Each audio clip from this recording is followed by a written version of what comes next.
ಎಲ್ರಿಗೂ ನಮಸ್ಕಾರ. ನಾನು ಇನ್ನೇ ಹೇಳ್ದಂಗೆ ಇನ್ಮೇಲಿಂದ ರಿಕ್ವೆಸ್ಟೆಡ್ ವಚನಗಳನ್ನು ಹೇಳ್ತೀನಿ ಅಂತ ಹೇಳಿ. ಭಾಳ ದಿನದ ಹಿಂದೆ ಒಬ್ಬ ಶರಣರು ನನಗೆ ರಿಕ್ವೆಸ್ಟ್ ಮಾಡಿದ್ರು, ಯಾವ ವಚನ ಕೇಳ್ಬೇಕನ್ಸದ ಅವರಿಗೆ ಅಂತಂದ್ರೆ ಬಸವಣ್ಣನವರ ಈ ಸೃಷ್ಟಿಕರ್ತ ನೋಡಾಕ್ ಹೆಂಗ ಅದಾನ ಅನ್ನುವ ವಚನ.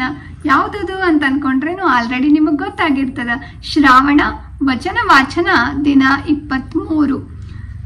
ಈ ಸೃಷ್ಟಿಕರ್ತನಿಗೆ ರೂಪ ಇಲ್ಲ, ಆಕಾರ ಇಲ್ಲ, ಬಣ್ಣ ಇಲ್ಲ, ಆತ ಹೆಣ್ಣು ಅಲ್ಲ, ಗಂಡು ಅಲ್ಲ, ಲಿಂಗಭೇದ ಇಲ್ಲ, ತಾರತಮ್ಮ ಇಲ್ಲ, ಕಲ್ಲಲ್ಲ, ಮಣ್ಣಲ್ಲ, ಮರ ಅಲ್ಲ.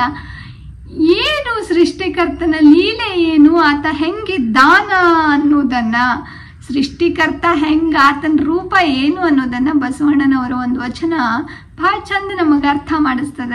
ಯಾವ ವಚನ ಅಂತಂದ್ರ, ಜಗದಗಲ ಮುಗಿಲಗಲ ಮಿಗೆಯಗಲ ಪಾತಾಳದಿಂದ ತತ್ತ ನಿಮ್ಮ ಶ್ರೀ ಚರಣ, ಬ್ರಹ್ಮಾಂಡದಿಂದ ತತ್ತ ನಿಮ್ಮ ಶ್ರೀ ಮುಕುಟ, ಅಗಮ್ಯ ಅಗೋಚರ ಪ್ರತಿಮ ನಮ್ಮ ಕೂಡಲ ಸಂಗಮ ದೇವ.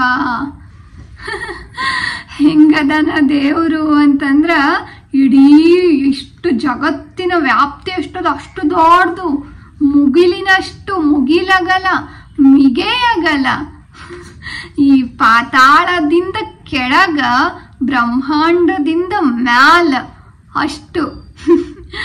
ನಿಮ್ಮ ಶ್ರೀ ಚರಣ ಪಾತಾಳದಿಂದ ತಳಗದ, ನಿಮ್ಮ ಮುಕುಟ ಬ್ರಹ್ಮಾಂಡಕ್ಕೂ ಮೀರಿ ಮ್ಯಾಲದ, ಅಗಮ್ಯ ಅಗೋಚರ ಅಪ್ರತಿಮ, ನೀವು ನೋಡಾಕ ಕಾಣುವುದಿಲ್ಲ, ನಿಮ್ಮ ಆಕಾರವನ್ನ ವ್ಯಾಪ್ತಿಯನ್ನ ಅಗಮ್ಯವಾದದ್ದು ಅದನ್ನ ಮಾತನಾಗ ಹೇಳೋಕ್ ಸಾಧ್ಯನೇ ಇಲ್ಲ.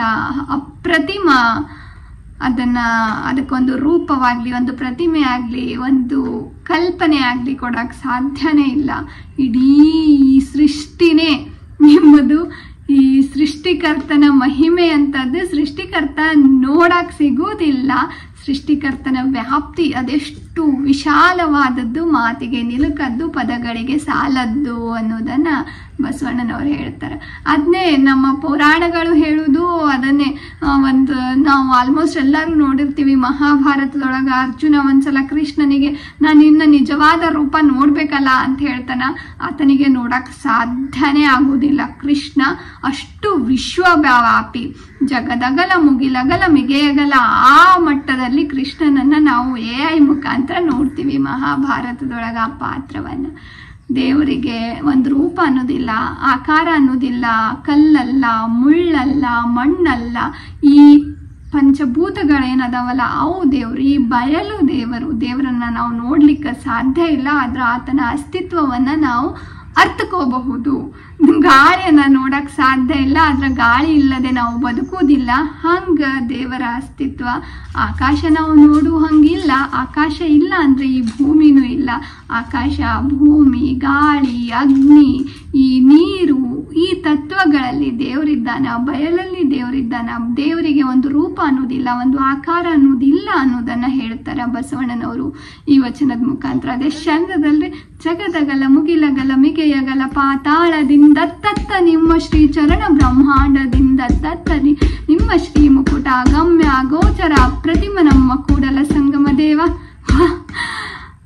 ಇಂಥ ವಚನಗಳನ್ನ, ಆ ಸಾಹಿತ್ಯವನ್ನ, ಆ ಶ್ರೇಷ್ಠತೆಯನ್ನ, ಆ ಸತ್ಯತೆಯನ್ನ ನಾವು ಶರಣರ ವಚನಗಳಲ್ಲಿ ಮಾತ್ರ ಕಾಣಿಕ್ ಸಾಧ್ಯ ಅದ ಅಂತ ನನಗನ್ನಿಸ್ತದ.